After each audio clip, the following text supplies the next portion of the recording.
ውድ ተመልካቾቻችን እንደምን ሰነበታችሁ እንደምን ቆያችሁን የአማራ ሚዲያ ኮርፖሬሽን እሁድ በዚህ ሰዓት ወደ እናንተ የሚያደርሰው እልፍኝ ፕሮግራማችን ነው ተጀመረ። በያላችሁበት መልካም ከኛ ጋር መልካም ቆይታ እንዲሆንላችሁ እንመኛለን። አብራችሁን ቆዩ። እልፍኝ የመዝናኛ ፕሮግራማችን ሳምንቱን በሙሉ እናንተን ውድ ተመልካቾቹን ያዝናናል ያስተምራሉ ያልናቸውን ፕሮግራሞች እናዘጋጅ ቆይታ አድርገን እለተ ሰንበት ደርሶ 8 ሰዓት ሆነና ወደ እናንተ መድረሳችንን ጀምረናል። ፕሮግራሞቹን በማስተዋወቅ አብረናችሁ ቆይታ የምናደርገው ተመስገን ዳንኤልና ሶስና ቢያዝን በጋራ በመሆን ነው። ዛሬ እንግዲህ ስቱዲዮ አይደለም ያለነው ተመልካቾቻችንን የት ይዘው ሊሄዱ ነው የሚል ጥያቄ እንደሚኖራቸው ተስፋ አደርጋለሁ። ባለፈው ሳምንት ስለ ዓለም አቀፍ የቱሪዝም ቀን እያወራን ነበርና ቱሪዝምን ደግሞ ቱሪዝም ከሚያደርጉት 3 ነገሮች መካከል አንደኛው መስህብ ነው። መስህብ ስንል ደግሞ ተፈጥሯዊና ተፈጥሯዊ ያልሆኑ መስህቦች አሉ። ቅርሶችንም ማንሳት እንችላለን ማለት ነው። እንግዲህ ቅርሶች አንድን ሀገር ታሪክ፣ ባህል፣ ትውፊት፣ አኗኗር ይነግሩናል። ይህ ግለሰብም እንግዲህ ለሁላችንም ባለውለታችን ነው ማለት እንችላለን። ምክንያቱም ታሪካችንን፣ ባህላችንን፣ ትውፊታችንን የሚያሳዩ ቅርሶችን በራሱ ተነሳሽነት ነው ሰብስቦ ቤቱ ያስቀመጣቸው። እንዴት ተነሳሽነቱን አገኘ? እንዴት ነው ቅርሶቹን የሚያሰባስበው? ፈተናዎቹ ምንድናቸው? ለሱ የሚሰጠው ስሜትስ ምንድነው የሚለውን ደግሞ ከሱ ጋር በሚኖረን ቆይታ መልሱን የምናገኝ ይሆናል። ውስጥ ላይ ያሉ ነገሮችን ምንድናቸው የሚለውንም እናያለን። ገና ከግቢው ስንገባ ጸጥ ያለ ነው፣ ቀዝቃዛ ነው፣ ደስ ይላል። ስለዚህ ውስጥ ላይ ደግሞ በጣም ቆንጆ ነገሮች ሊኖሩ እንደሚችሉ ትልቅ እምነት አለኝ። አብረን እንቆይ። ሰላም ለዚህ ቤት እንደምን አለ ማለት ሰላም እንደምን አለ። ዋው ገና ከምግቢያው ዋው እኔ ድምጼ ሁላ ጠፋ።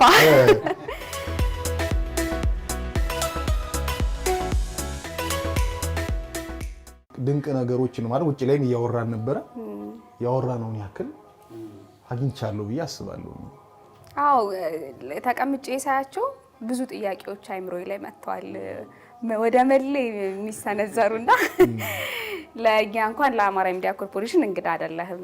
ነገር ግን ያው ለተመልካቾቻችን ደግሞ ራስህን እንድታስተዋውቅልን እንጋብዝ። መጀመሪያ እንግዲህ መላኩ አነጋግሬ ይባላለሁ። ተወልጄ ያደግኩት እዚሁ ባህር ዳር ነው። የተማርኩትም እዚሁ ባህር ዳር ዩኒቨርሲቲ ነው። ትምህርቴን የጨረስኩት አሁንም በስራ ላይ ያለሁት እዚሁ ባህር ዳር ነው። እንግዲህ በሙያዬ ሪሰርች ላይ ነው የምሰራው። አሁን ጤና ላይ ነው የምሰራው። ከዛ በተጓዳኝ ደግሞ የኢትዮጵያን ታሪኮች፣ ባህላዊና ታሪካዊ ቅርሶችን በመሰብሰብ ሙያ ላይ ላለፉት 20 ዓመታት እገኛለሁ። እንዴት ነው ግን ከጤና ወደዚህኛው ንግሩ እንዴት ነው? ራሱ በትምህርት ዝግጅት ራሱ ይገናኙ አይደል? እንግዲህ ብዙ ነው። እኔ ወደ ኋላ የመጀመሪያ እንትኔ መምህር ነበርኩ። ከመምህርነት ወጥቼ ወደ ጋዜጠኝነት ሞክሬያለሁ። ከጋዜጠኝነት እንደገና ወደ ጤና ነው የተዛወርኩትና ያው በእነዚህ ሽግግር ጊዜያቶች ሁሉ እነዚህ የኔ እንደ ሆቢም እንደ ፓሽንም አድርጌ አብረውኝ የኖሩ መክሊትን ፍለጋ ብዙ ደክመሃል ማለት ነው። ይሄ ነው በቃ። በጣም ደስ ይላል። እንደው መነሻህ ግን ምን ነበረ መሌ? ለዚህ ነው ለማሰባሰብ መነሻዬ 8ኛ ክፍል እያለሁ 83 84 አካባቢ እህቴ ቴምብር ተሰበስብ ነበረ እና ቴምብር ሳገኝ ለሷ ሁሉ ጊዜ ያመጣላታል። የፖስታ ቴምብር ትርፍ ሲሆን ኦር የተቀደደ ሲሆን አትፈልገውም እና ትጥለዋለች።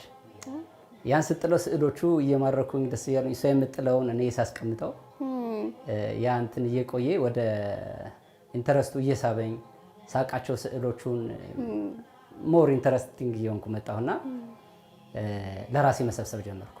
እሷም በወቅቱ ወደ ናዝሬት ለስራ ተቀይራ ሄደች። የማገኛቸውን ለራሴ ማድረግ ጀመርኩ ማለት ነው። እዛ በኋላ ስለዚህ ከሷ ነው የወረስከው ማለት እንችላለን። መነሻ እህቴ ነች፣ እመቤት ትባላለች። ከሷ ነው። እንዴት ነው ግን ስራ አልሆነብህም? ቀላል አይመስለኝም። ምናልባት ተመልካቾቻችን አሁን እነዚህን ሁሉ ስንል ገና ለተመልካቾች አላሳየናቸውም እና እናሳያችሁ ይሆናል። ወደ ተመልካቾቻችን እንዴት ነው የምትሰበስባቸው? በጣም ድካም ያለው ይመስለኛል አይደለ? እውነት ነው። እንዴት ነው የምትሰበስባቸው እቃዎች? አንድም እንግዲህ በጉዞ በመጓዝበት ቦታ ሁሉ እቃዎች ካሉ ፈልጋለሁ። ገበያ ነው መጀመሪያ የምወጣው። የሆነ ቦታ ስትሄድ ቀጥታ ወደ ገበያ ነው የምትሄደው። እንደዚህ አይነት እቃዎችን የት ይሆን ማገኝ ብዬ ጠይቃቸዋለሁ። አንዱ ትልቁ እሱ ነው።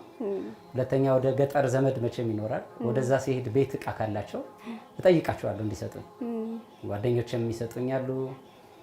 አድካሚ ነው መሰብሰቡ ብቻ ሳይሆን ማመላለሱ፣ ማምጣቱ፣ ያለሽን ከሌለሽ ማወቁ ትልቅ ነገር ነው እና ያው ኢንተረስቱ ካለሽ እኔ በጣም በደስታ ይገሩኝ ስለምሰበስባቸው አሰልችተውኝ ያውቁ።